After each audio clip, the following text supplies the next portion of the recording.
Suppose करेंगे हमारे पास क्या है, ये मास m1 है, ये मास m2 है, और इन दोनों मैसेज के दरमियान ये जो है ये क्या है, डिस्टेंस है, जिसको हम क्या करते हैं, डी से डिनोट करते हैं। ठीक है, dear students, law of gravitation पढ़ने से पहले हम पढ़ेंगे ग्रेविटेशनल फोर्स। ग्रेविटेशनल फोर्स होती क्या है, यूनिवर्स के अंदर हर एक ऑब्जेक्ट दूसरे ऑब्जेक्ट को किसी खास फोर्स से क्या करता है, अट्रैक्ट करता है। ठीक है, उस फोर्स को हम क्या नाम देते हैं, ग्रेविटेशनल फोर्स।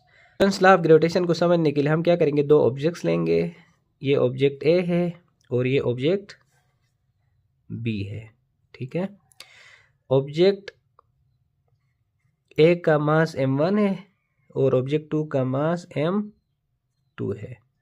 ठीक है, अब ये देखें, इन मासेस m1 जो है m2 को एक फोर्स से अट्रैक्ट करेगा और m2 किसी खास फोर्स से m1 को अट्रैक्ट करता है। क्योंकि ये अपोजिट फोर्सेस है इसलिए हम एक को नेगेटिव लेंगे और एक को पॉजिटिव लेंगे। ठीक है, तो मास m1 और m2 के दरमियान ये जो है क्या है, डिस्टेंस है, जिसको हम d से डिनोट करते हैं। ठीक है, यहाँ से यहाँ तक जो डिस्टेंस है वो क्या है, d है।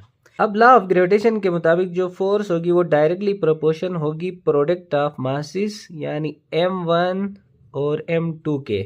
ठीक है, इक्वेशन 1। और फोर्स इनवर्सली प्रोपोर्शन होगी स्क्वायर ऑफ डिस्टेंस, यानी डिस्टेंस के स्क्वायर के इनवर्सली प्रोपोर्शन होगी।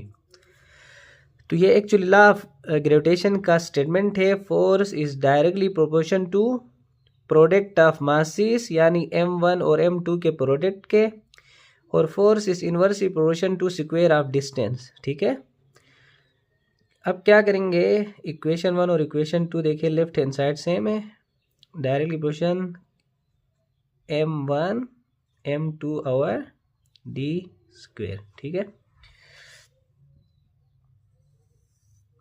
अब ये देखिए, अगर डायरेक्टली प्रोपोर्शन को हटाते हैं तो हमारे पास इक्वल टू लगाते हैं, साथ कोई ना कोई कांस्टेंट लगाते हैं, यहाँ पे जो कांस्टेंट लगेगा वो g लगेगा,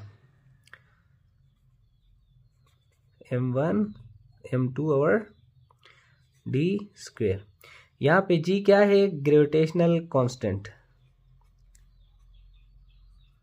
ग्रेविटेशनल कांस्टेंट, और इसकी वैल्यू क्या है, 6.673 मल्टीप्लाई 10⁻⁻11 न्यूटन मीटर स्क्वायर पर किलोग्राम स्क्वायर। ठीक है, ये इसकी क्या है, वैल्यू है।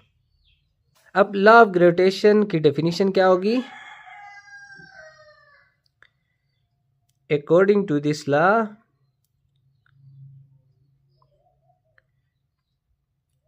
force is directly proportional to product of masses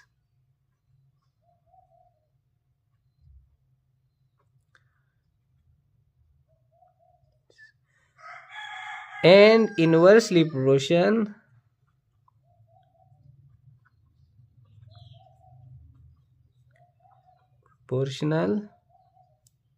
to square of distance।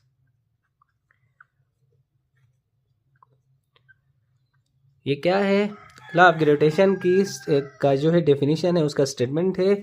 अब यहाँ से भी इसको दोबारा रिमाइंड कर सकते हैं, force is directly proportion to product of masses, force is inversely proportion to square of distance. बाकी ये क्या उसकी डेरिवेशन है। ठीक है,